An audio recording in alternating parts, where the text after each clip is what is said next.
Okay, so car, someone's backyard. Probably say, ooh, I don't know, from where it launched, 250 yards.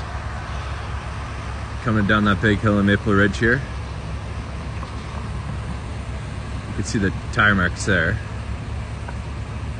Jumped. Cleared 1, 2, 3, 4, 5, 6, 7 houses and landed upside down in someone's backyard. Bitch, I woke up feeling great. This just ain't no dinner date.